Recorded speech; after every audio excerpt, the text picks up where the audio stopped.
Bonjour à toutes et à tous, ici SmashFan83 sur la chaîne de SmashCoon et aujourd'hui je vais vous présenter le chapitre 7 de Dragon Force géré par Ecoblast du coup. Allez, c'est parti. Alors avant de passer au chapitre 7 comme d'habitude, voilà, vous avez Space Conquest qui est mon œuvre personnelle. Donc là c'est bientôt la fin de la première partie, il y a actuellement 23 chapitres plus de bonus. Donc du coup là je suis en train de faire le chapitre 24, voilà, donc ça devrait pas tarder à arriver, d'ici février tout devrait être bon. Et après il y aura le chapitre 25 et ce sera la fin de la première partie. Ensuite ce sera la deuxième partie, mais la deuxième partie je pense que ce sera pas avant fin 2023 à mon avis, le temps que j'imagine tous les personnages, l'univers qui va avec, tout ça, ouais, c'est un système un peu complexe. Mais nous, on s'en fiche parce que nous, on va aller voir aujourd'hui Dragon Force de Ecoblast. Voilà. Donc voilà, il a sorti son dernier chapitre tout récemment, il y a 20 heures, donc il y a même pas 24 heures. Donc chapitre 7, la malédiction. Alors hop. Donc là, nous sommes officiellement au chapitre 7, Chapitre 7, la malédiction du dragon tricéphale. Le dessin, il est vraiment magnifique, Je trouve que là, t'as trois dragons, t'as des dragons à trois têtes, là.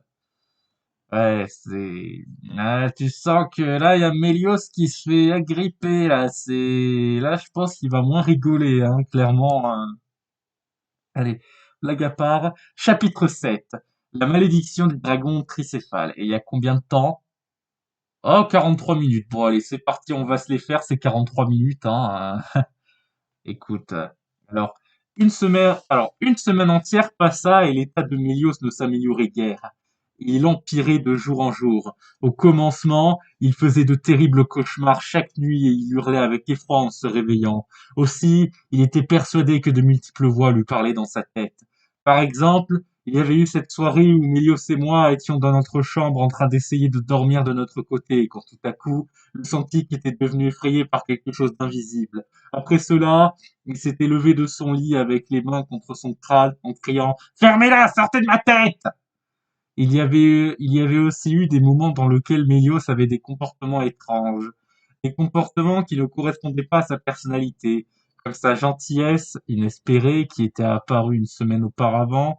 De plus, il y avait aussi eu l'intervention d'une autre personnalité qui le rendait plutôt blasé, ce qui était au contraire, ce qui était contraire au Mélios que je connaissais. Ensuite, j'avais beau essayer de chercher des indices sur l'origine de cette conduite étonnante tout en gardant cela secret et aux yeux des Athorions comme Raven, mais je ne trouvais rien qui justifie ces comportements. Jusqu'à ce que je me rappelais de l'œuf de la grotte, celui qui rendait Mélios complètement fou. C'est marrant ça. C'est seulement depuis que l'œuf a éclos que mes... Attends, pardon. C'est marrant ça. C'est seulement depuis que l'œuf a éclos que Mélios est devenu bizarre. La créature qui est née il y a une semaine serait-elle le parasite qui prendrait le contrôle de Mel à certains moments? Non. Mon hypothèse va trop loin. Voilà. Attends, j'imagine un truc. Mel, assieds-toi, faut que je te parle. Tu vas passer un sale quart d'heure. Ouais, non, bon, j'arrête la connerie. Serra est allé trop loin dans la chanson parodique. Oui, c'est une reprise de Confession intime de Vita et Diams là. Voilà. Euh, Mon hypothèse va trop loin. Ouais, c'est ça exactement. Euh, Allez, bon, pour le moment, absolument personne n'était au courant de ça, même pas Hardcore. Jusqu'à ce que pendant une matinée qui paraissait banale, cette sorte de trouble était devenu vraiment problématique. Cela avait commencé au palais de Raven. Une grande partie des citoyens s'étaient réunis au domaine royal, dans une cour qui était devant le jardin verdoyant afin d'assister à un discours du roi. Celui-ci était porté sur Hardcore qui deviendra le roi de Périvalon, pardon, dès qu'il sera majeur. Quand j'étais arrivé devant le palais, j'avais quelques minutes de retard et le discours de Raven venait de se terminer. Qu'est-ce que j'ai raté? Questionnai-je un Athorion au hasard. Tu n'avais qu'à venir à l'heure, mais au moins tu es arrivé à temps pour l'intervention du prince. Hardcore va parler. L'Athorion décida de m'ignorer pour ensuite regarder en direction du balcon. Sur ce dernier, deux gardes munis de lances se tenaient droit dans les dans les deux côtés du balcon, et il y avait le roi au centre qui commençait à reculer pour laisser place à son fils. Je laisse la parole au futur roi. Hardcore était venu, pardon. Hardcore était vêtu de vêtements royaux pour une fois, et il avança avec un air mal assuré. Ce qui n'était pas étonnant car il devait parler devant des centaines d'Athorions. Une dizaine de secondes s'écoulèrent. Le prince était paralysé par le trac. Son visage était plein de sueur et aucun son ne sortit de sa bouche, malgré de multiples tentatives. De ce fait, plusieurs citoyens malhonnêtes du royaume commencèrent à ricaner. Tiens, le prince a perdu sa langue, d'après ce que je vois, se moqua un adolescent de mon âge. Je ne pouvais pas m'empêcher d'être énervé contre lui et les Athorians qui riaient à leur tour. Ils n'imaginaient pas à quel point cela pouvait être dur pour Hardcore. Je décidai que je ne pouvais pas le laisser comme ça, et en même temps, une idée me venue. Devant moi, il y avait un couple d'Athorions, alors furtivement, je fis un grand bond et après, je posai ma main gauche sur la tête de l'homme, puis ma main droite sur l'épaule de sa compagne. Et quand j'étais au-dessus de tous les Athorians, je criai haut et fort à mon ami, « Ne l'écoute pas, Hardcore, tu peux le faire !» avant qu'un citoyen me tirât en arrière pour me remettre en place. En entendant cet encouragement, Harper se tourna vers moi, il avait l'air étonné de me voir, comme s'il était sûr que j'allais manquer cet événement. Ensuite, il parut heureux. Il décrocha un sourire de ma direction et enfin, il s'apprêtait à nous parler de ses promesses en tant que futur roi. Cher peuple de Périvalon, il y avait un problème. Il y avait un problème. Cette voix, ce n'était pas celle d'Harper, elle avait l'air de venir du ciel. Pendant qu'on se questionnait sur cette intervention dont personne ne s'attendait, Mélios survola la cour où les Périvaloniens et moi étions, puis il se posa vivement sur une barrière du balcon. Il souriait en ayant un air troublé et il tenait quelque chose derrière son dos, tout en le cachant de la vue d'Hardcore et de Raven grâce à ses ailes. C'était lui qui venait de parler. Dès que les gardes l'aperçurent, ils pointèrent leurs lances vers lui sans pour autant l'attaquer. Raven décida d'intervenir. « Tu n'as rien à faire ici !» hurla-t-il. Le senti qu'aux cornes grises fit semblant de ne pas l'entendre, puis il s'adressa aux nombreux citoyens qui se présentent devant lui. Quelle belle matinée, vous ne trouvez pas? Mélios! Criai-je en apercevant mon rival. Attends, pourquoi il y a un E à rival? C'est un mec, non, Mélios? Bon, c'est pas grave, les petites fautes comme ça, au pire, Ecoblast me corrigera, hein. Plusieurs Athorians me regardèrent de façon perplexe. Tu connais ce fou, gamin? Non, enfin... Alors, plusieurs Athorians me regardèrent de façon perplexe. Tu connais ce fou, gamin? Non, enfin, ce n'est qu'une connaissance, mentai-je. Le senti qui était sur le balcon continua de parler en hurlant de plus en plus fort. Écoutez-moi bien, bande d'enfoirés! J'ai quelque chose de beaucoup plus important à vous montrer, plus important que cette réunion débile. Cette réunion débile. Un bruit de foule commençait à apparaître et beaucoup d'Athorians se questionnaient sur Mélios. Qui est cet odieux Santique? Je crois l'avoir déjà croisé dans le royaume. À ton avis, il prépare un mauvais coup? C'est moi ou le prince a l'air de reconnaître ce type? Regarde, regardez ce que j'ai à vous montrer. Après quelques secondes remplies de suspense, Mélios nous présenta fièrement ce qu'il cachait et nous aurions préféré ne pas le savoir.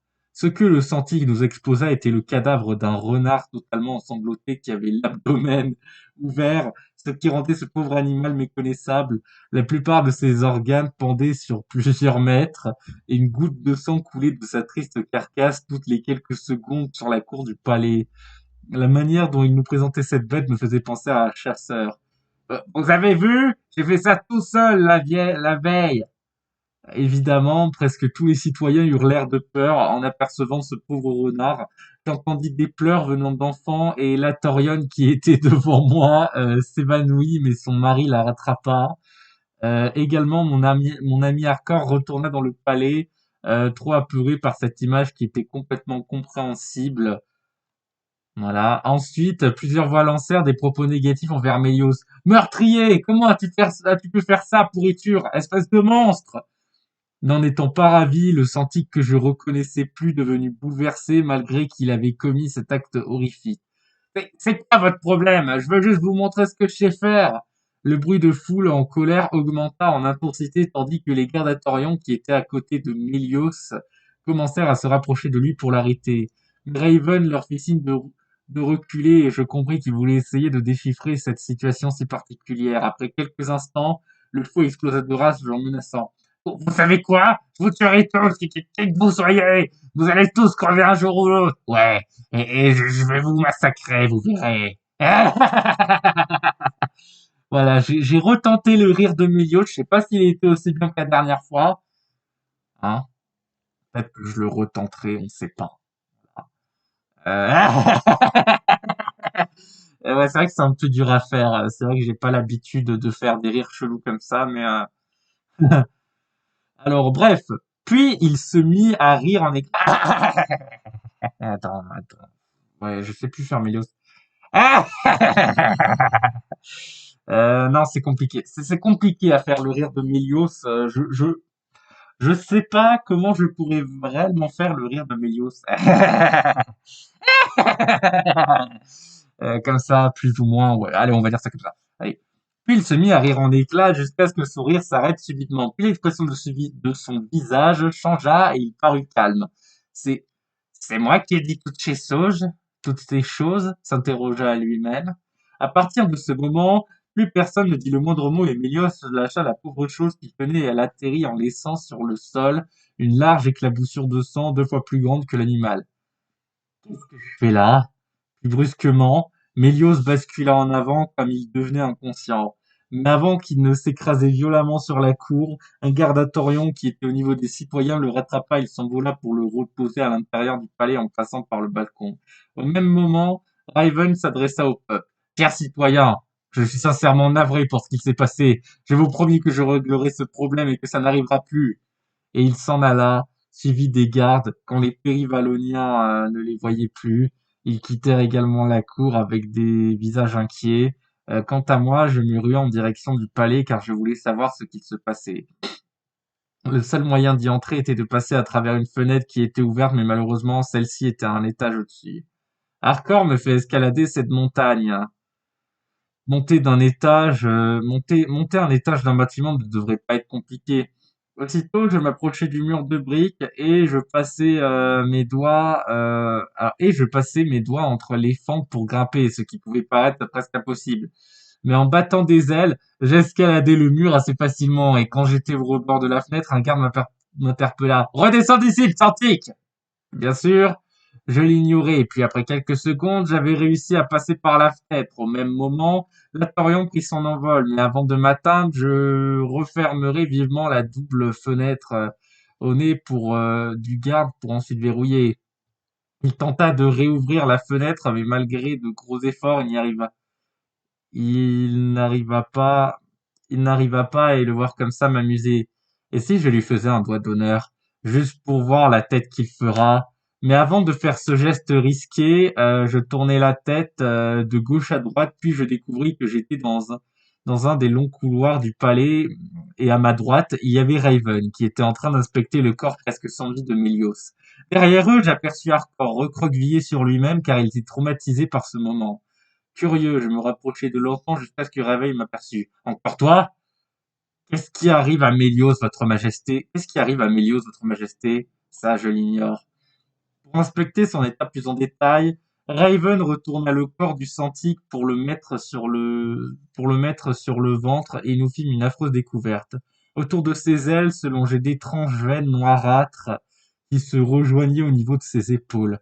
Je n'y crois pas. C'est encore pire que ce que je pensais, s'étonna Raven. Non, je n'y crois pas. C'est encore pire que ce que je pensais, s'étonna Raven. Ah mon Dieu, qu'est-ce qu'il a? Je vais t'expliquer, Serra. Il y a plus ou moins une semaine, ce Santique nous a promis de nous rapporter le trésor de la grotte d'Atikia et je connaissais très bien ces informations, donc je faisais semblant d'avoir un air attentif. Puis ce qu'il nous a apporté était bien le trésor, mais ce n'était le trésor qu'on croyait. À la place, un œuf qui renferme une créature sombre qui a comme unique but de prendre le contrôle d'un Santique et de le nuire, ou pire. C'est quoi pire pour vous? Jusque-là, je n'avais jamais eu affaire à ce problème, donc je ne sais pas encore, car la créature est très méconnue, et je possède trop peu d'informations à son sujet. Qu'est-ce que vous allez faire de lui? Je demanderai à mes chers gardatorians de l'emmener au cachot. Quoi? Ils n'en ont rien à faire pourtant. Attends, pardon. Quoi? Il n'a rien fait pourtant! Ce n'est pas exactement ça. Je voudrais le contenir afin de réfléchir à une solution, même si au fond, il l'avait bien cherché. Je l'ai pourtant prévenu de la dangerosité de l'œuf, mais les adolescents d'aujourd'hui n'écoutent plus les précieux conseils que les adultes leur donnent. Votre Majesté, il faut que je vous avoue quelque chose. Quoi donc? En fait, je savais tout depuis le début. Plutôt presque tout. Comment? Tu m'as trahi? Non, enfin, je savais juste que Mel vous avait caché l'œuf, mais je, je voulais cacher à mon tour. Je ne sais pas pourquoi j'ai fait ça. Peut-être que j'avais peur qu'il se venge sur moi. Si tu m'avais prévenu tout de suite, le problème serait résolu beaucoup plus vite. Je sais, j'ai fait une terrible erreur et je le regrette. Maintenant, il faut agir au plus vite, avant qu'un malheur arrive. Avant qu'un malheur n'arrive. Après que ces informations soient échangées, Raven remit le corps de la victime sur le dos et il le porta pour s'éloigner de nous. Pendant qu'il s'en allait, je décidai de parler à Hardcore, qui était toujours en boule sur le côté. Au moins, ton problème a été réglé par un autre problème. Tu es sûr que ça va? Quand je lui posai cette question, il tourna la tête vers moi avec un air de chien battu. Oui, je vais bien. J'aurais quand même préféré improviser un discours plutôt que de voir cette horreur. C'était trop pour moi. J'ai l'impression que je vais vomir. Ne t'inquiète pas, c'est fini maintenant. Le rassurai-je avec un regard confiant. Quelques secondes défilèrent. Hardcore parut moins stressé qu'au début, mais il me lâcha un sourire au coin des lèvres. Au fait, de quoi avez-vous parlé? J'étais tellement bouleversé que je ne vous ai pas écouté. Comment t'expliquer? Grosso modo, l'œuvre que nous avions trouvée il y a une semaine a éclos et dedans, il y aurait une saloperie qui tente de prendre possession du corps de Mélios.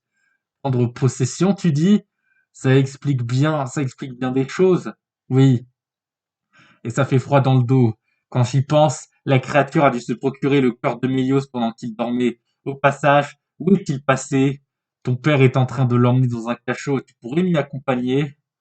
Tiens donc, tu ne serais pas en train de t'inquiéter pour lui? Quoi, jamais de la vie, je veux juste être sûr qu'il ne fasse pas de mal à quiconque, rien de plus. Menteur! Je ne sais pas lire l'avenir, mais je suis quasiment sûr qu'un jour viendra où vous allez devenir amis.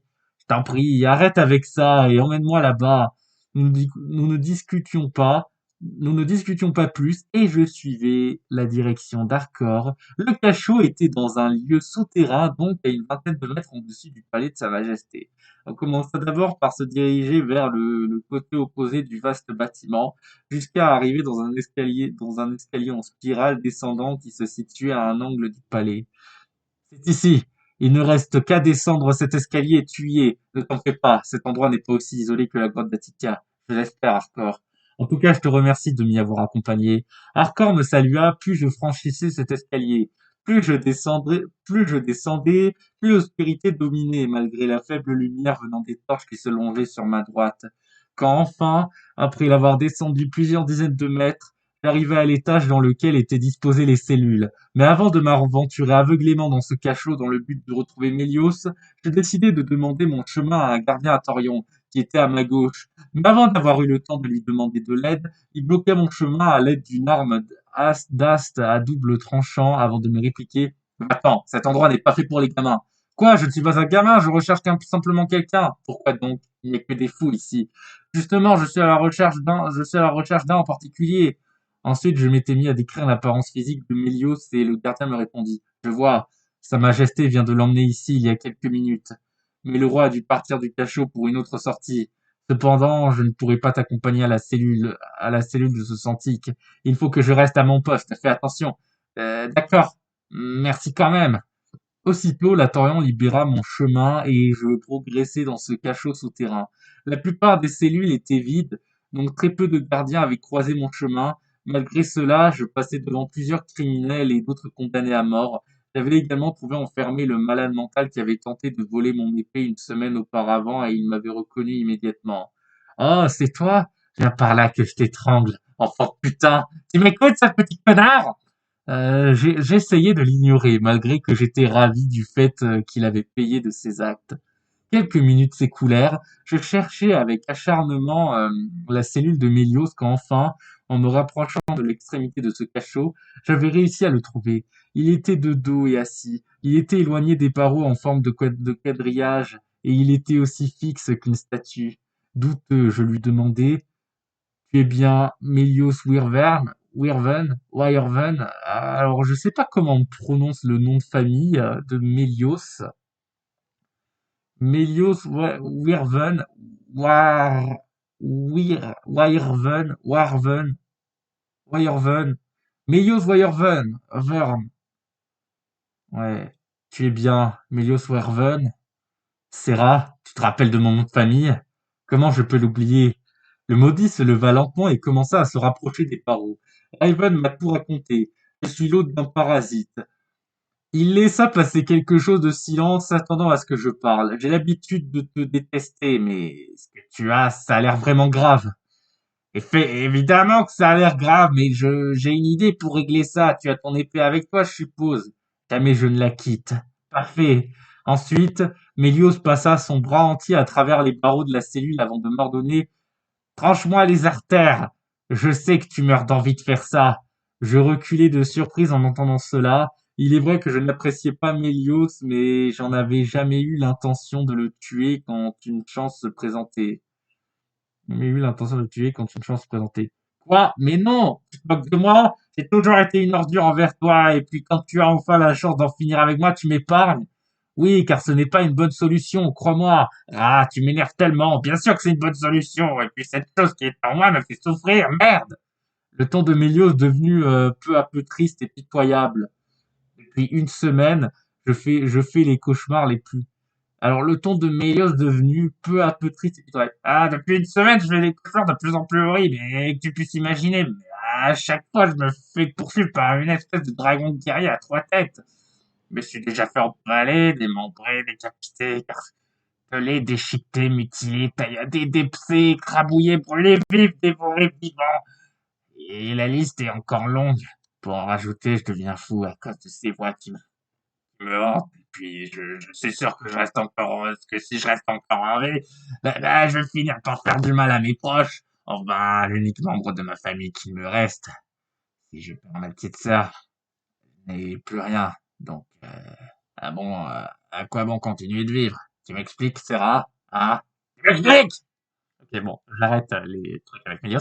Euh, cette, tri- cette tirade, Attends, tirade, c'est pas un mot féminin, il y a pas deux T, alors non, C-E, deux T-E, à 7. Bon, ça arrive. Cette tirade de Mélios était tellement touchante que je ne savais pas quoi répondre. Mais au fond, je ne voulais pas qu'il ait ce genre d'idée noire. Ça doit être difficile, Mélios. Mais mettre fin à tes jours ne réglera pas le problème. Et puis, pense à ta petite sœur qui sera triste en apprenant la mort de son grand frère. Il faut me croire et Raven est là pour t'aider. Le malheureux Santic retira son bras et il devenait hésitant face à cette réponse. Mais avant de continuer notre discussion, une voix féminine apparut à ma gauche. Cette voix était celle d'une fillette et elle criait le nom de Mélios. Quand ce dernier l'attendait, il cria le prénom. Valériane! C'est toi? Est-ce que ce serait la sœur de Mélios? Enfin, la fillette fit son arrivée. Elle avait environ 7 ou 8 ans, de longs cheveux onduleux, dont la teinte était plus brune que celle de son grand frère, et elle portait une robe blanche.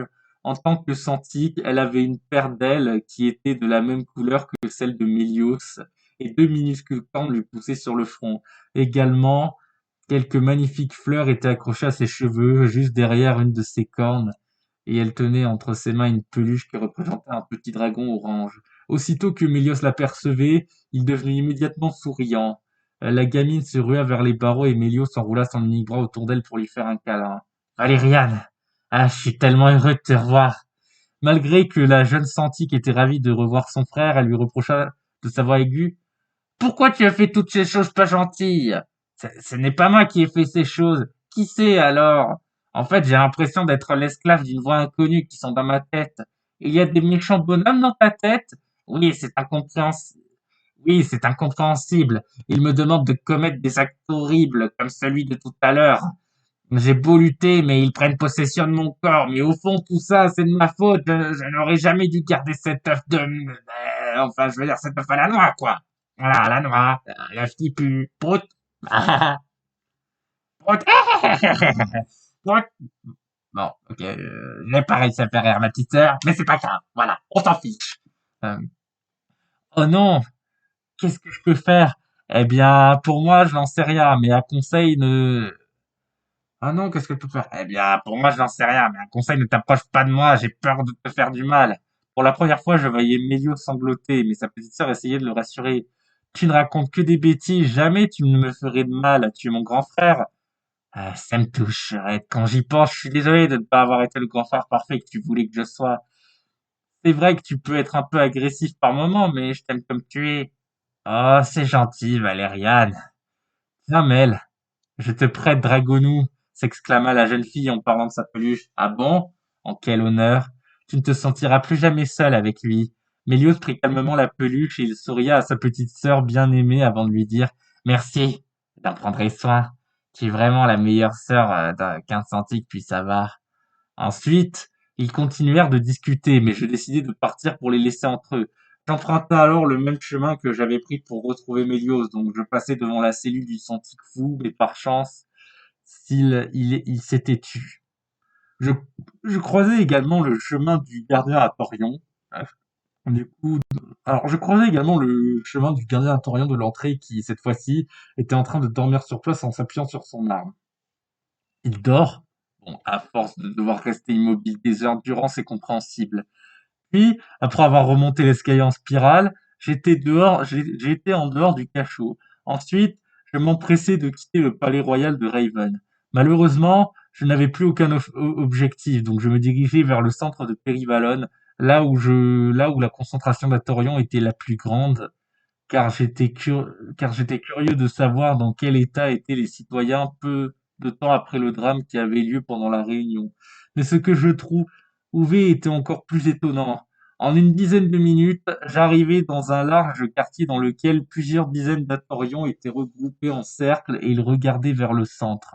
Stupéfait, je me rapprochai de ce groupe, mais à cause des ailes des Atorians, je ne pouvais pas voir ce qu'ils regardaient. Néanmoins, j'entendais seulement la voix d'une personne âgée qui essayait de propager des idées religieuses, comme par exemple ce jeune santé qui a gâché la réunion de Sa Majesté est un envoyé du Tout-Puissant qui veut nous prévenir d'une potentielle menace. Fuyez tant que vous le pouvez. Périvalon va être réduit à néant. Bon, allez, bref. La manière dont le vieil Atorion parlait laissait croire qu'il était sûr de lui, mais aucun citoyen ne semblait le prendre à sérieux. La fin du monde, là, faut fuir, c'est la fin du monde, là, comme dans un film Tintin, là, ou dans un épisode de Tintin, je sais pas c'est lequel, mais voilà, t'avais un vieux avec une casserole, la fin du monde, ouh, je vous avais prévenu, la fin du monde, il y a marqué la fin du monde. Bref, je commençais ensuite à m'éloigner du groupe et je tournais. Ouais. Alors, la manière dont le vieil Attenant parlait laissait croire qu'il était sûr de lui, mais aucun citoyen ne semblait le prendre au sérieux. Quant à moi, malgré que je n'étais pas croyant, ces paroles m'inquiétaient fortement, je connaissant maintenant la véritable torture que subissait Mélios jour après jour. Je commençais ensuite à m'éloigner du groupe, et je tournais la tête autre part, quand soudain j'aperçus dans une ruelle très peu éclairée, une main griffue me saluant et me faisant signe de l'approcher. Oh putain, je sais qui ça va être. Avec un air douteux, j'avançai vers cette main, malgré que je n'étais même pas certain que ce signe était adressé à moi. Enfin, quand j'étais assez proche de cette main, elle attrapa vivement le col de mon haut et elle me tira à l'intérieur de la ruelle. C'était seulement à ce moment-là que je découvris que cette main munie de griffes était celle de Mélios. Encore! Quand son visage était tout près du mien, je me criai, Mel, tu n'es pas censé être au cachot? Bien, bien sûr, c'est rare, mais Yann m'a aidé. Quoi? Elle a volé la clé du gardien qui dormait et elle l'a cachée dans la peluche. Cette façon qu'il avait de bégayer était très similaire à sa manière de parler quand elle avait gâché le discours d'Arcor. Ma sœur est tellement intelligente. Elle ferait tout pour son cher frère. Il faut absolument que je la remercie. Tu saurais où elle est? J'en sais rien, je ne l'ai pas vue depuis que j'ai quitté le cachot. Tu pourrais lâcher mon col, Mélios? Pour une fois, j'étais honnête avec lui, mais le Santique n'en croyait pas un mot. Tu manges, je le sais, où est-elle? Je te l'ai dit, je n'ai pas la moindre idée, lâche-moi maintenant. Tout à coup, Milios me rejeta très violemment en dehors de la ruelle ténébreuse, et en tombant, ma peau se frotta contre le sol de pierre, ce qui me provoqua une vive brûlure au bras. Ah merde. Dis-moi où elle est ou je te massacre. Oh non, encore ce changement de personnalité. Ouais, bon bah c'est officiel. Milios est bipolaire, lol. Bon, bref, euh, tous les citoyens s'étaient tournés vers nous, mais aucun d'entre eux ne décidait d'agir. T'es un homme mort, Serra! Enfin, quand Mélios était à quelques instants de me blesser, ses pas s'arrêtèrent subitement, puis il posa sa main contre sa poitrine. Aïe! Mon cœur! Quelque chose lui faisait mal, mais j'ignorais laquelle. Le visage du Zordique devenu ensuite tordu par cette douleur à l'origine inconnue, puis après avoir longuement agonisé en gémissant de souffrance, il s'évanouit de nouveau en tombant en arrière. Il est mort. Quelques instants, quelques instants passèrent, quelques instants passèrent, mon rival ne montrait plus aucun signe de vie. Soudain, alors que je le croyais mort, j'entendis des craquements d'os provenant de l'intérieur de son corps, puis Mélios se réveilla et il hurla comme un fou. Ses yeux changèrent brusquement de teint pour passer du blanc au noir. Puis je me rendis compte qu'une véritable métamorphose allait avoir lieu. Sa peau se déchira et, commençant par son visage, puis de multiples écailles noires apparurent en dessous. Ensuite, son corps doubla puis tripla de volume, ses vêtements s'en déchirèrent. Sa mâchoire se mit à s'allonger en formant un museau. Plein de cornes poussèrent à l'arrière de son crâne, puis sa main se transforma en pattes de reptile et ses griffes de santique devinrent plus affûtées. En fait, il était en train de se transformer en dragon. Enfin, en 7 chapitres, nous voyons finalement un vrai dragon. Attends, oh putain, on retourne dans la... Ah, mais oui! Smash Fan et Ombran du départ! Ok, donc, plein de cornes poussèrent à l'arrière de son crâne, puis sa main se transforma en pattes de reptile et ses griffes de son tigre devinrent plus affûtées. En fait, il était en train de se transformer en dragon. Enfin! En 7 chapitres, nous voyons finalement un vrai dragon. Je commençais sérieusement à m'ennuyer. Se réjouit ça, Smash Fan. Tu sais, ce serait, tu sais, ce serait mieux si tu arrêtais de me couper. On arrive à un point crucial de l'histoire. Ah, tu sais, ce serait mieux si tu arrêtais de me couper. Et là, on arrive à un point crucial de l'histoire. Oups, désolé. Bon bah, tu peux reprendre. Je tournais la tête vers les Périvaloniens. Je tournais la tête vers les Périvaloniens et sans surprise, ils fuyèrent ou allèrent se cacher lâchement. Soudainement, quand je pensais que la transformation avait cessé, quand la bête arrêta de hurler de douleur, une tête de dragon jaillit de son épaule droite, puis une autre de son épaule gauche. Les trois têtes se ressemblaient comme des triplés, sauf que celle de gauche avait des cornes munies de pics, un peu comme des cactus. Ah ouais, d'accord. Ah, c'est en train de devenir un putain de dragon. Cornes de petits pics, un peu comme les cactus. Et la tête à droite était légèrement plus petite que les autres. J'étais tellement bouleversé que je n'avais même pas remarqué la patte de dragon qui avait poussé de son bras gauche. Au final, la bête tricéphale faisait presque la taille des habitations des Atorions. C'était seulement à ce moment-là que j'avais compris que Raven vous voulait dire par ou pire. Quand les trois têtes se tournaient vers moi, elles grognèrent en ma direction, comme pour m'informer qu'elles voulaient me massacrer. Donc je n'avais pas d'autre choix que de l'affronter. Pour commencer, je me ruai vers le monstre qui était devenu Mélios, en tenant fermement mon épée et sans prendre en compte les risques que je prendrais.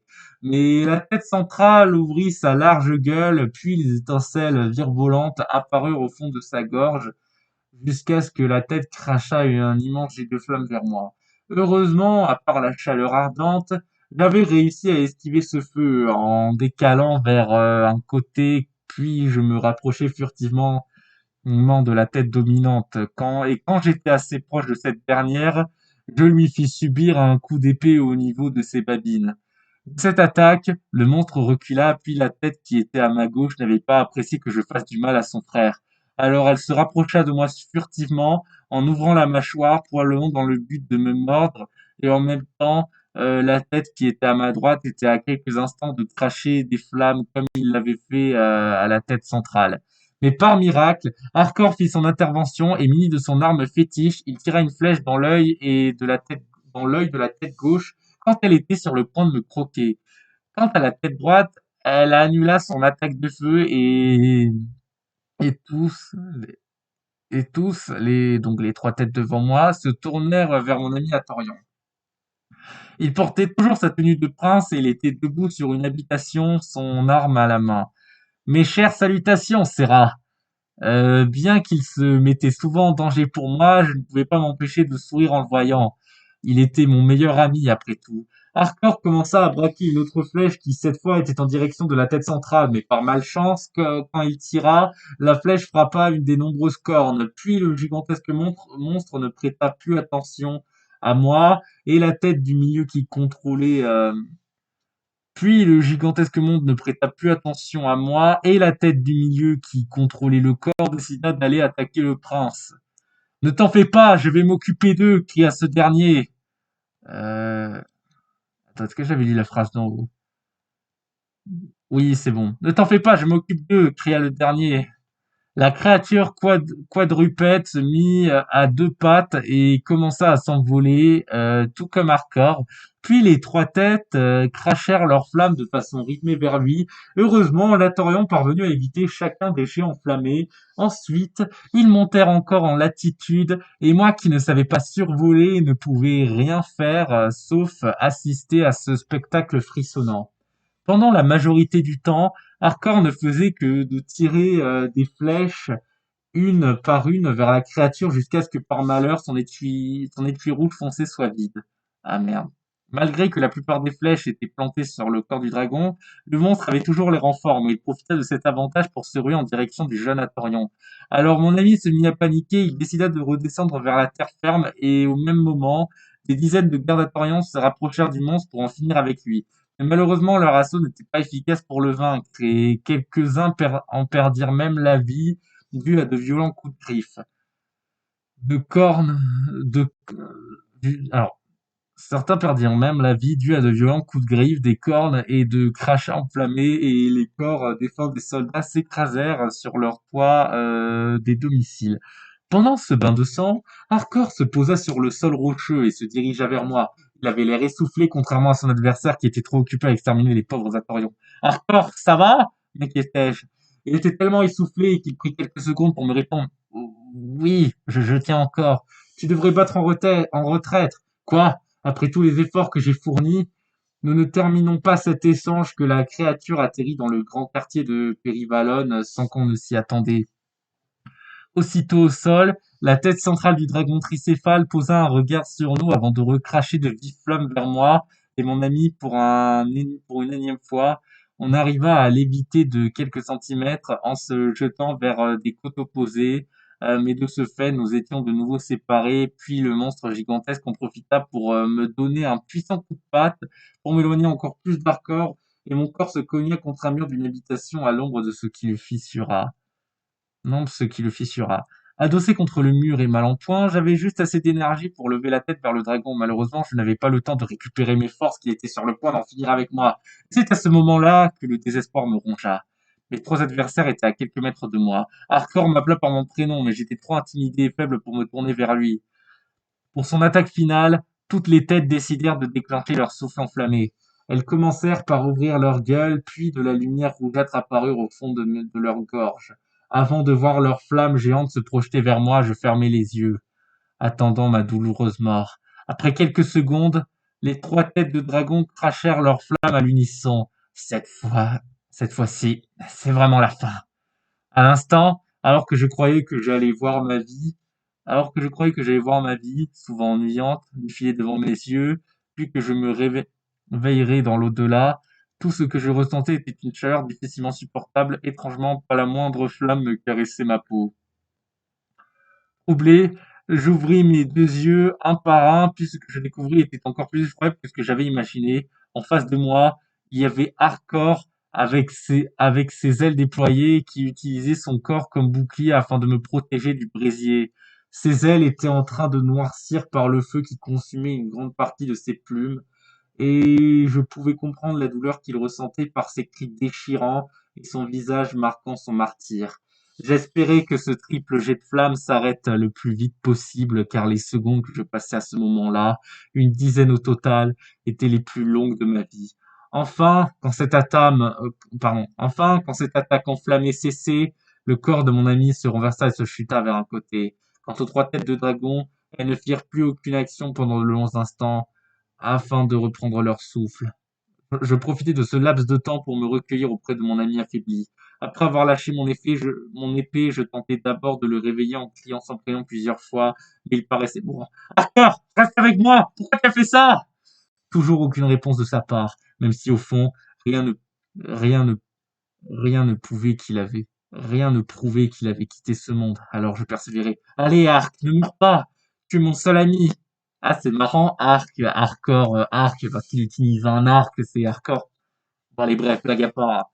Euh, voilà. Pour mon plus grand bonheur, je n'avais toujours pas réussi à le réveiller. Alors, pour mon plus grand malheur, désolé, hein, pour mon plus grand malheur, je n'avais toujours pas réussi à le réveiller et le monstre avait repris toutes ses forces. Et par miracle, un sauveur apparut entre le monstre tricéphale et moi tenant dans mes bras le corps de l'Atorion qui était entre la vie et la mort. Ce sauveur était Raven. Oh, ah ouais, pas mal. Ça doit être un bon guerrier, lui.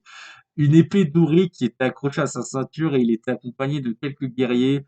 Alors que le dragon ne les avait à peine aperçus, le roi des Atorions ordonna à ses hommes de l'attaquer, ordre que les courageux combattants ne prirent pas à la légère. Après un instant, le roi se tourna vers moi et fut immédiatement surpris en découvrant le corps de son enfant ne dégageant pas la moindre signe de vie sauf de très faibles respirations. La surprise qui avait recouvert son visage se transforma lentement en tristesse. Il se rua vers nous, puis il s'abaissa à notre niveau et il reprit le corps du pauvre Atorion contre lui en sanglots. Pauvre Atorion contre lui en sanglots. Tout ça pendant que le combat qui confrontait les guerriers et le dragon à trois têtes faisait rage. Le père commença d'abord par caresser tristement la joue de son fils, puis il eut l'idée de vérifier si des battements de cœur étaient toujours présents. Alors il colla son oreille contre son torse. Un instant défila et je craignais sa prochaine réponse. Dieu merci. Son cœur bat encore. Ce sont des battements faibles, mais au moins il est en vie. Ouf! J'ai si peur pour lui. Votre Majesté, il faut le reconnaître, vous avez vraiment de la chance d'avoir Hardcore comme fils. Il s'est presque sacrifié pour me sauver la vie. Eh bien, tu dois vraiment compter à ses yeux. Malheureusement, j'aurais tellement voulu continuer cette discussion, mais le combat qui avait eu lieu tout près de nous s'intensifia et les guerriers Atorions commencèrent à manquer en résistance. Et le dragon tricéphale prenait l'avantage. De ce fait, l'inquiétude de Raven monta en pic. Oh non, mes précieux guerriers! Il faut agir au plus vite, la situation dégénère. Comment, votre majesté? Je dois emmener Hardcore en lieu sûr, car s'il meurt, l'avenir de Périvalon sera en grand danger. Quant au dragon, quelques-uns de mes hommes sont encore debout, alors espérons qu'un miracle arrive. En danger. Quant au dragon, quelques-uns de mes hommes sont encore debout, alors espérons qu'un miracle arrive. Donc un miracle arrive. Attends, il reste combien de temps? 12 minutes. Ah, ça va. En vrai, je trouve que c'était rapide. Je sais pas combien on a peut-être pris une heure, mais je trouve qu'en vrai, c'était rapide. C'était plaisant. Euh, Quant au dragon, quelques-uns de mes hommes sont encore debout, alors espérons qu'un miracle arrive. Aussitôt, le roi de Périvalon apporta le corps de mon ami vers le ciel en faisant attention de s'éloigner de la bataille pour ensuite se diriger vers le palais. Par la suite, malgré que je croyais en eux, les quelques guerriers encore en forme se retrouvèrent vite expulsés du lieu de combat et aucun n'était à la hauteur pour battre le dragon noir, même pas Eric, le nom du guerrier arthurien que j'avais affronté en duel dernièrement. Malheureusement, après de longs moments, la créature tricéphale avait réussi à mettre à terre tous les combattants. Ah bordel, ils les ont tous descendus. Ah bordel, ils les ont tous descendus. À partir de là, il n'y avait que moi et le dragon. Personne d'autre n'était présent. Remarquant que j'étais le dernier espoir de Périvalon, je récupérai ma précieuse épée et je commençai à me rapprocher courageusement du monstre qui venait de réaliser que j'étais son dernier adversaire. Mais contrairement à ce que je m'attendais, au lieu de discrètement m'attaquer, le dragon que j'étais sur le point d'affronter une seconde fois avait l'air de m'ignorer. À la place de m'intimider, le monstre regarda vers le ciel, puis la tête centrale poussa un cri perçant, toujours en regardant vers le haut. Ce comportement m'intriguait. Ensuite, mon adversaire monstrueux se tourna et avança vers une autre direction. Quand il était assez près d'un domicile d'Anatorion, le dragon posa ses deux pattes avant sur un toit pour regarder quelque chose en hauteur. Cette chose qui avait l'air de l'attirer se trouvait à l'extérieur de Périvalon.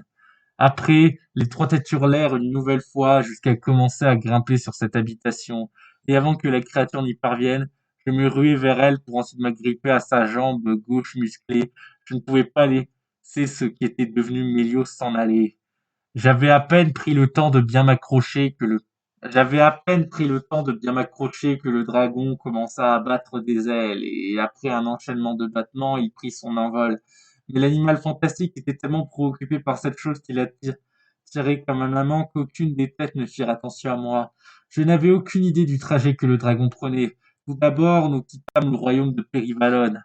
Puis, après avoir traversé une forêt, nous étions non loin du pic des Anges, la montagne qu'Arcor m'avait fait escalader. Seulement, ce n'était pas sa destination et le dragon continua de voler à grande vitesse jusqu'à ce qu'on se rapprochait du fameux temple qui se trouvait sur une montagne et qui était juste en face du pic des Anges.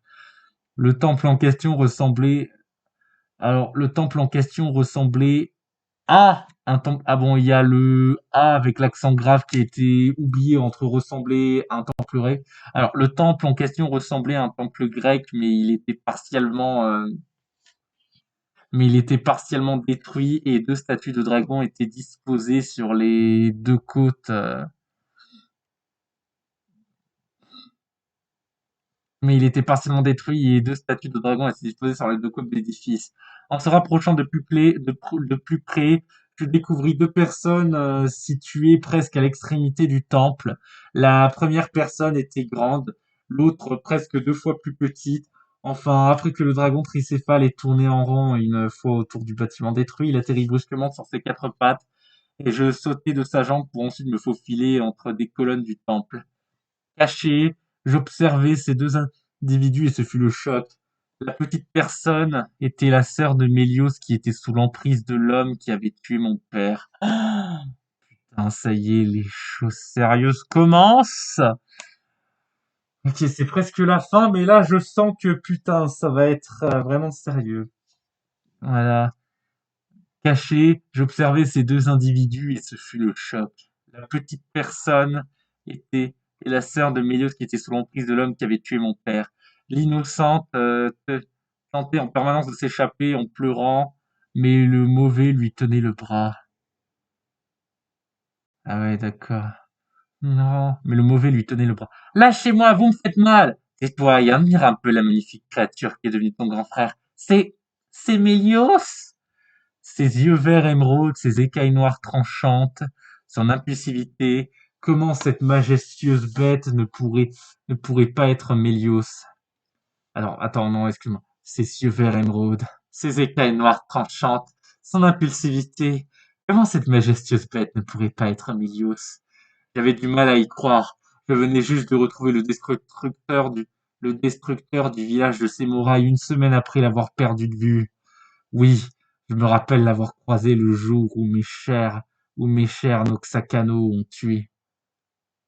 Oui, oui, oui, je me rappelle l'avoir croisé le jour où mes chers Noxacano ont tué vos parents. Pas de doute, c'est bien lui.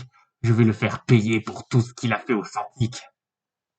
Avant que je puisse agir, le dragon tricéphale observa de ses yeux démoniaques l'homme au visage déformé. Puis, après une longue attente, la créature gigantesque fonça vers lui pour l'attaquer.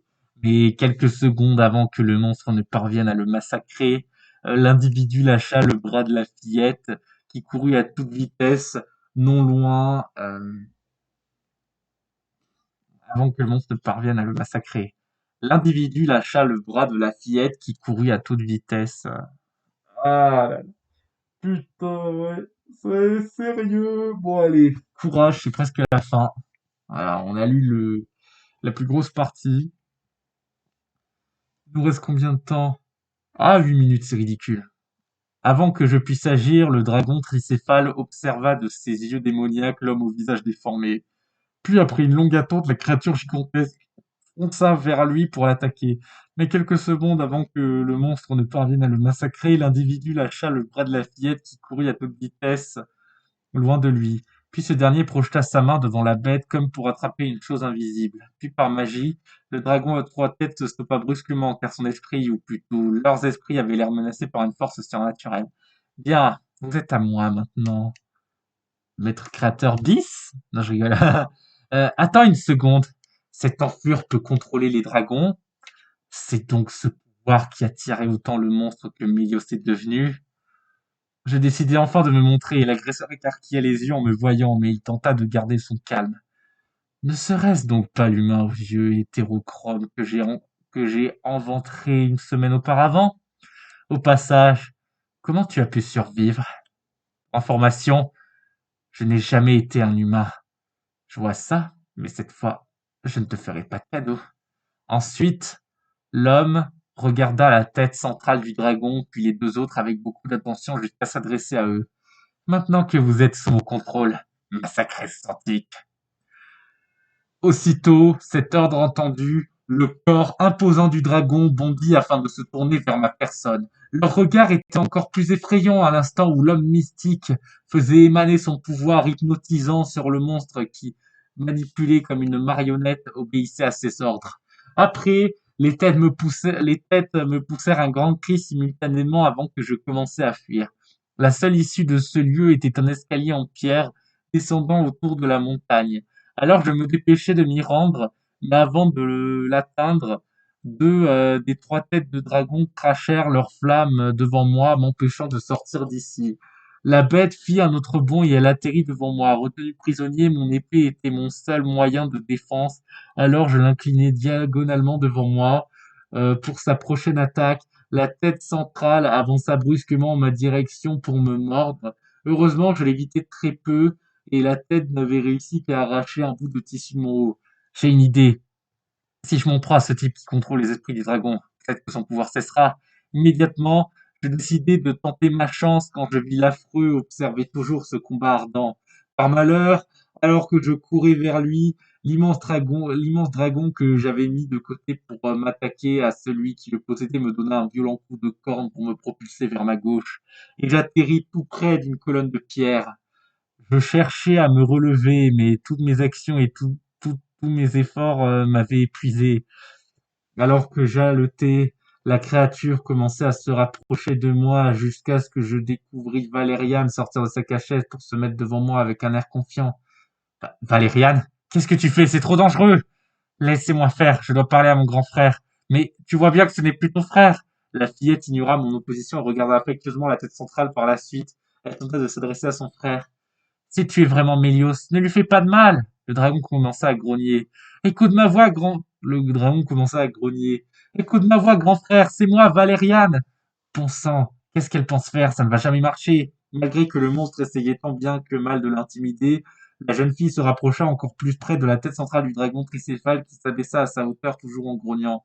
Toutefois, les deux autres têtes paraissait confuse. La gamine continua de tenter de faire revenir Mélios avec lui avec un ton de plus en plus calme. Tout à l'heure, tu as dit que tu me ferais du mal que si je m'approche de toi, mais je vais te prouver le contraire. La créature cessa petit à petit son grognement. Ça y est, Mélios commença à revenir, mais ça ne plaisait pas à l'homme qui était censé contrôler son esprit. C'est pas vrai, qu'est-ce que tu fais? Je te contrôle, tu es supposé attaquer tout ce qui bouge, cria-t-il au loin à son entre guillemets dragon. Ni moi, ni Valériane, ni la tête centrale du dragon noir, ni moi, ni Valériane, ni la tête centrale du dragon noir ne firent attention à ces paroles.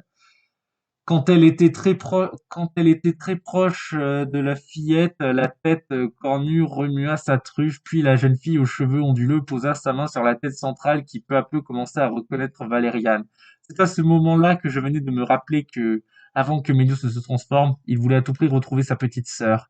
Ensuite, le regard de la tête changea et toute son agressivité s'évapora, ce qui réjouissa la jeune Santique. Oui, j'étais sûr que tu étais Mélios. L'étrange pouvoir venant de l'agresser avait l'air de ne plus avoir d'effet sur la tête du milieu, mais quant à ses deux frères, ils s'échangèrent un regard et après quelques instants, ils étaient sur le point de cracher leurs vives flammes vers Valériane. Mais quand la tête centrale s'en rendit compte, elle réagissait furieusement en donnant un coup de griffe à chacune des têtes, alors qu'elle était à plusieurs dixièmes de seconde de s'en prendre à la sœur de Mélios, tout ça pour la protéger. Ça a marché! Vraiment, ça a marché! Vraiment, Mélios est vraiment revenu à lui! évidemment la tête gauche et droite en devenir colériques, et alors que la tête centrale râlait en hurlant à leur direction, une des deux têtes se jeta sur le cou de celle du milieu, action répétée par l'autre tête. Pour leur vengeance, les frères de la tête centrale utilisaient des dents longues et acérées pour s'acharner sur son pauvre cou, puis l'homme défiguré intervient de nouveau, suivi de Valériane. Arrêtez ça, bande d'incapables! Non, laissez mon frère tranquille! En conséquent, le corps du dragon était très vite déstabilisé jusqu'à se déplacer à quelques mètres du bord de la montagne. Inquiet, chacun présent sur le temple se rua vers le dragon. Mais par malheur, avant de l'atteindre, le colosse, à 3 minutes, c'est cool. Avant de l'atteindre, le colosse chuta du mont et la tête centrale qui contrôlait. Inquiet, chacun présent sur le temple se rua vers le dragon. Mais par malheur, avant de l'atteindre, le colosse chuta du mont et la tête centrale qui contrôlait le corps était trop affaiblie pour le faire battre des ailes et sa très longue chute l'emmena dans une fosse abyssale, alors que tout le monde fonça vers le bord du mont en panique, et celui qui était le plus abasourdi était l'homme mystérieux au bout de peau manquant. Non, j'avais besoin de ce dragon! Pour ce qui est de la sœur de Mélios, un immense chagrin l'avait envahie. Elle cria le nom de son frère en boucle, mais ne recevait aucune réponse à part son écho, ce qui l'attrista encore plus. Quant à moi, je commençai à m'approcher de l'individu aux cheveux bouclés dans le but de l'empaler de mon épée. Ça y est, une chance se présente enfin, et puis il n'a pas d'arme. Quand j'étais à une dizaine de centimètres de lui, il fit volte-face, mais il eut à peine le temps d'agir que furtivement je le transperçai au niveau du cœur. Étonnamment, cette attaque n'avait l'air de lui faire ni chaud ni froid. J'avais même l'impression qu'il était immortel, mais je tentais de garder ma confiance. Dis-moi, pourquoi tu voulais le dragon? Malgré qu'une épée le transperçait, il avait toujours... Dis-moi, pourquoi tu voulais le dragon? Malgré qu'une épée le transperçait, il avait toujours cet air détendu qui m'insupportait. Si je satisfais tous les besoins de mon maître, il me donnera tous les... Si je satisfais tous les besoins de mon maître, il me donnera tous les pouvoirs que je souhaite. Ton maître, quand j'y pense, pourquoi tu as enlevé la sœur de Mel? Oh, c'est juste pour faire accélérer le processus de transformation. Tu vois, c'est grâce à mon maître que les œufs comme celui-ci que tu as trouvé dans la grotte d'Attica existent. Donc quand quelqu'un s'en empare, il le régénère en un rien de temps. D'ailleurs, ces œufs se retrouvent un peu partout enfouis sur la surface de la planète. Ah! Mais qu'est-ce que ça a à voir avec la sœur de Mélios? J'allais y revenir. Tu vois, afin de déclencher la transformation plus rapidement, mon maître a une brillante idée, celle de capturer un de ses proches pour que la rage l'emporte. Belle astuce, tu ne trouves pas? Et un jour, moi et mon maître posséderons une véritable armée de dragons, et nous régnerons sur toutes les terres de ce monde. Péribalone ne deviendra que poussière et des débris. Oh mon Dieu, est-ce qu'il est sérieux?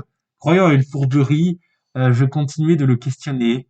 Qu'est-ce qu'il est arrivé à ton visage? Ça, je l'ignore. Ouais, c'est fatigant de parler avec le masque comme ça. Qu'est-ce qui est arrivé à ton visage? Ça, je l'ignore. De toute façon, ce corps que tu viens d'empaler ne m'appartient même pas. C'est une création de mon maître. Ses réponses étaient de plus en plus étranges, mais il paraissait très sérieux. Tu comptes me poser une infinité de questions? Car il y a certaines choses que tu n'as pas envie de savoir. Tu comptes me poser une infinité de questions? Car il y a certaines choses que tu n'as pas envie de savoir à mon sujet. J'ai eu assez de réponses. J'ai eu assez de réponses. Maintenant crève! Cette fosse sera ta tombe. Enfin, je commençai à le pousser. Son corps s'en alla de mon épée et mon adversaire tomba dans le vide. La manière dont il chutait dans ce trou sans fond me faisait penser à une poupée de chiffon. Ah mon Dieu, ça y est, je me suis enfin vengé. J'ai jamais été aussi heureux que maintenant. Attends une seconde. Quoi? Alors qu'il était censé être englouti par les ténèbres, quelque chose jaillit brusquement de son dos. Il s'agissait d'une mystérieuse paire d'ailes, mais pas d'une paire d'ailes de Santi comme dans le rêve que j'avais fait. C'était plutôt des ailes squelettiques qui émanaient une lueur maléfique. C'était sûrement un des pouvoirs de son maître dont il parlait. Tu croyais que ce serait aussi facile? Ensuite, il s'envola à ma hauteur, puis il commença à s'enfuir de très loin avec moi, avec un rire aussi machiavélique que provocateur. Il s'éloigna pendant une longue minute jusqu'à devenir un point à mes yeux. Cette défaite m'avait rendu fou intérieurement et je me sentais déçu de moi-même quand soudain, quelqu'un tapota mon aile droite pour m'interpeller. C'était la petite sœur de Mélios que j'avais oubliée avec tout ça. Vous, vous pouvez aller chercher mon grand frère pour moi, s'il vous plaît? Je ne sais pas voler. Elle était toujours en pleurs, mais essayait tant bien que mal d'articuler ses phrases. Moi non plus. Ah, ça y est, c'est... Ah ouais. Ouais. Mais c'est une... Non, d'articuler ses phrases. Moi non plus, je ne sais pas voler. Mais tu peux quand même compter sur moi. Comme elle, je voulais également savoir ce qu'il arrivera à Amélios s'il redeviendra un jour un Santique. S'il aura toujours ses deux autres têtes, ou s'il était simplement en vie. Maintenant que j'étais au bord de la montagne, j'inspirais profondément. Je déployais mes ailes et après un moment d'hésitation, je me laissais tomber dans cette fosse à l'apparence sans fond. Ok, you've reached the end of published parts.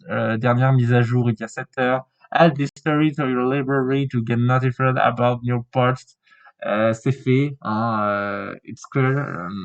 Putain, comment on dit en anglais déjà? Ah putain, mais oh, je comprends l'anglais en texte, mais par contre, c'est vrai que pour trouver les mots, pour trouver ce qu'il faut dire et tout, pour moi, c'est un peu plus galère, tu vois. Ok.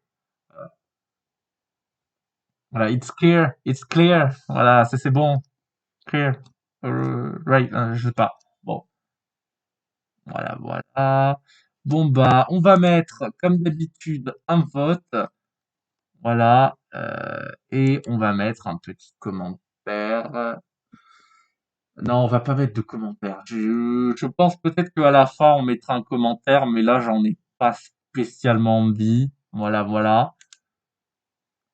Bon, voilà, c'était un excellent chapitre, hein, comme d'habitude. Hein, il gère toujours aussi bien les chapitres. Hein, ça, c'est toujours un plaisir de lire Dragon Force. Hein, franchement, là, c'était le chapitre 7. Franchement, il était incroyable. Il était vraiment très, très, très, très bon. Hein, franchement, hâte de voir la suite du coup. Hein. Allez, sur ce, c'était Smash Fan 83 sur la chaîne de Smash Coon. On reverra d'autres épisodes de Dragon Force tant que ça existera. Et à la prochaine pour une nouvelle vidéo. À plus!